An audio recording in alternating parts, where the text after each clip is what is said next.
game. Here we go. My most anticipated regular season game is the very first one on opening night. Cavs, Celtics in Cleveland, the top two teams in the Eastern Conference battling it out. That's fine. More importantly, this is the birth of a new rivalry. We got Kyrie Irving coming back to Cleveland. After talking smack about Cleveland, the Boo Birds are going to be out. It's going to be fun to see how these two teams throw down in their very first matchup. That's an obvious one. That is an obvious one. I'm also going with an early season matchup, November 2nd, Spurs-Warriors. They will both be ready because the Warriors want revenge for last night's opening night shellacking. They were smoked by 29 points by the Spurs, and the Spurs will also be ready because they must be thinking, what if Kawhi Leonard doesn't get hurt when we're up 21 points in Game 1 of the Western Conference Finals? If there's one team that has That's in the past, man. We're talking about the future. You just talked about Kyrie Irving's past with the Cavs. Second round, question 81 overall. Butler, Paul George, Chris Paul, Melo. Crazy offseason, a lot of big trades. But who's going to be the biggest name traded this season? Here we go. Marc Gasol. I think the grit and grind era is over. I have loved this era, but I think they've reached their peak. 7 straight years of the postseason. Where do they go from here? Marc Gasol is going to be 33 this season. He's been the best center in the league overall the last 5 years, I believe, but he's almost 33. There are no real promising prospects with the Grizzlies. There's no way they're going to take out the Warriors. I think it's time to get a little bit of trade value for Marc before he's like 35 years old. For me, it's Eric Bledsoe from the Phoenix Suns. He's somehow an old guy on this team, despite the fact he's just going to be 28 this year. He's one of only 4 guys born in the 80s on that team. He's been in rumors forever. He's got a really nice contract to trade, $14.5 million this year, $15 next. They've already been talking up Devin Booker as their future Harden sort of style player. I just think Eric Bledsoe's a little too old for this team. I don't know how that's possible. It's true. Okay, nice battle Couple here. oldies. Third round, and our final question of 82 burning questions. Real ball, it tips on Tuesday, and we won't officially wrap until June. What's one tip for surviving this marathon NBA season? Here we go. There's going to be lots of great Western Conference games, so you're not getting much sleep. That means you're getting sick, so stock up on illness fighters. Get you some Mucinex. Get you some elixirs. Get you some emergency. Get you some Dayquil, and definitely get you some Ricola. At this point, I'm more medicine than man, and I'm feeling great. Wow, it's a pharmacy over here. Nice. I don't think you have to give a tip for surviving the NBA season, but I will.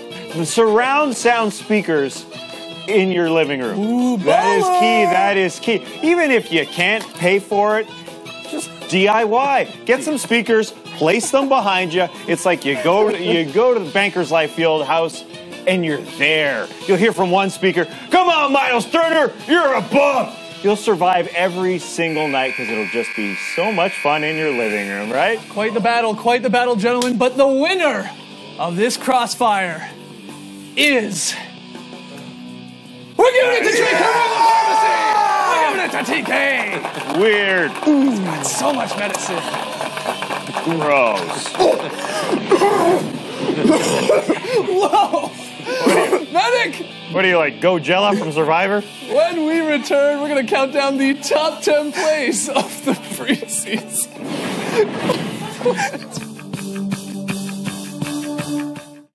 I love the WNBA. This is gorgeous. They're huge talents. I learned a little bit from them as well. It's good! Nneka Ogwumike puts it home! They make the game extremely exciting to watch. Why do I watch them work? You have got to be kidding me. 2 words. Sick handles. Mad skills. Spectacular. Candace Parker. Della Don. Sue Bird and Diane Taurasi. Maya Moore. You have a fan of me because you are the best at what you do. The open part of the open court is about really just being candid. Who was the best point guard of the 1980s, Isaiah? Come on, Zeke. That's what open court's all about. Guys who have played the game at its highest level, just kind of sitting around and letting it rip. These guys have some of the best stories. And you'll never know where it's going to go. No offense, Brent. He was the first white guy. Why would I take offense to that? I hate it when you do that when you're looking at me. It's bananas. That's what makes it fun. Catch episode highlights at NBA.com/opencourt. Giannis Antetokounmpo, the man known as the Greek Freak. Here comes Giannis. The Greek Freak is in the building. Oh, no, he didn't. Got it! Woo! Hi, this is Dennis Smith Jr., and you're watching NBA TV.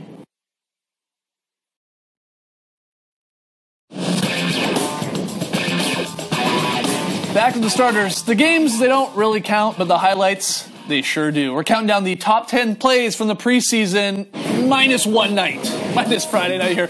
At number 10, Kyle Kuzma fever is at an all-time high. Oh, yeah, they're calling him in Kuz control. That's right. Skying for the oop on that one. We're not done. Woo! Oh, yeah, nice.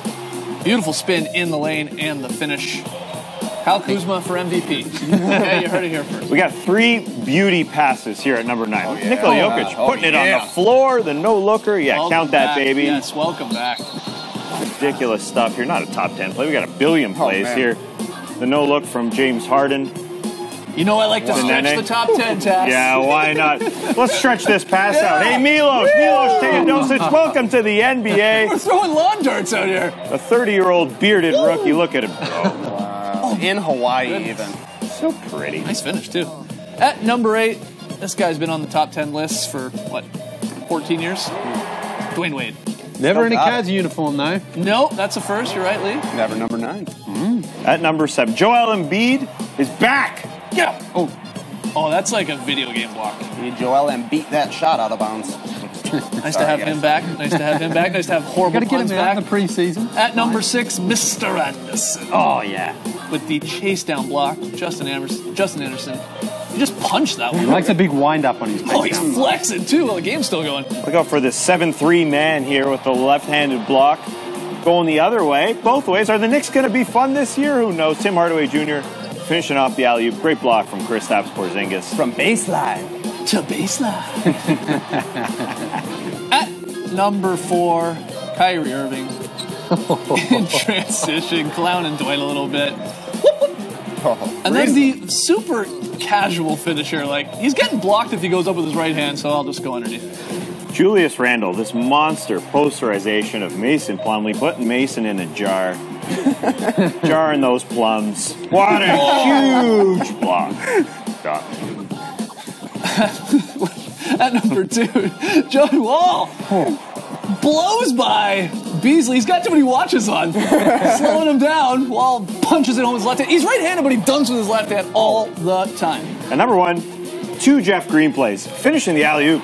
Reaching way back. Yeah, that's nice. To grab that. And that's not his best. No, the dunk. The dunk is his best here after some great ball movement. The left-handed jam on Jan Mahibi. Yeah. Oh, he is a great in-game dunker. Give us the go up, go up, go up. Oh! It's got a little Tom Gugliotta, Mark Jackson. Whoa, hold him back, LeBron.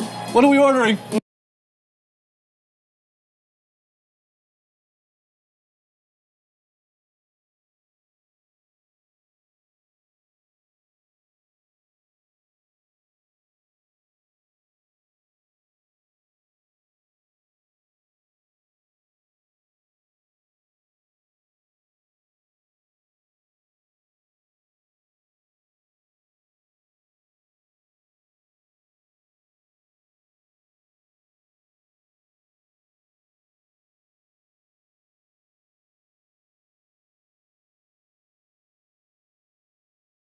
Ken, we'll see you then. Thanks for joining us, folks. After 82 questions, we're pretty tired. It's time to get your sleep in. Best league in the world, Tips Tuesday. Race the weekend, people.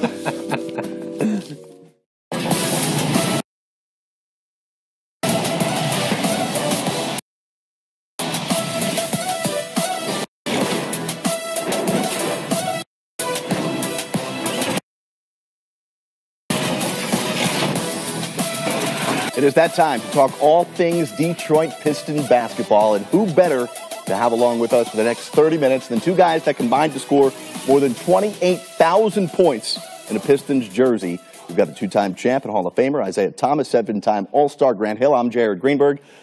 It's an exciting time. You guys get especially juiced up for this one. Like, we've had to contain Isaiah. I'm ready to go. Detroit basketball. I got to get it in. It was just waiting to come out, Grant. I see, man. I see. I like that. Okay, I'm good now. I'm good. You owe me a few dollars. I had 30 seconds into the show. After making the postseason in 2016, there were high expectations last year. However, the Pistons missed the playoffs for the 7th time in the last 8 years. Silver lining, it led to another lottery pick, and Grant Hill's going to like this one. They went to a Dookie Luke Kennard, hoping he can be a big boost to the Pistons' offense. And their perimeter D should be significantly better as well due to the addition of Avery Bradley. Coach Van Gundy hopes his squad learned from a disappointing year, coming in way more mentally prepared this season. We expected, our players expected, to just sort of go from 44 wins and move on from there. And as much as we talked about, you've got to start over from ground zero, I'm not sure mentally we ever did that. And we just weren't ready for how hard it was going to be. I don't think we were quite as hungry as we were in the 15-16 season. Our approach was just never fully right. Well, Stan's squad didn't make life easy on themselves last season, taking a whole lot of low percentage shots while the league is going inside into the three ball. Seemed like the Pistons were going the other way. Entering year 4 of the Van Gundy era, he is one of 2 men that still has the rare dual role of being the team president and coach. Simple as this. Isaiah, is it working? Well, absolutely not. I mean, it's not working, and I don't think it's, you can't say Stan is not a good coach. He's proven that he's a good coach. But to be president and coach, I think he's finding it very difficult. And I think when you look at this Piston organization, they talked about having a culture change. And they wanted to change the culture of the team, wanted to change what the team was all about and the makeup of the team. And, it just hasn't worked. Now, no one can fault Stan's X and O's in his play calling, but from a president-coach standpoint and a culture change standpoint, clearly it hasn't worked. No, and I agree with Isaiah. It has not worked. It's impossible. I mean, obviously, Greg Popovich has done a masterful job in San Antonio managing both the responsibilities of the front office and being a coach. But to do that for most other teams, and obviously there's only one other in Stan Van Gundy who has both responsibilities, it just has not worked out. Evident last year there was a lot of discussion about trade rumors and people were on the block, and you wonder if that affected things somewhat in their locker room there with the Detroit Pistons. But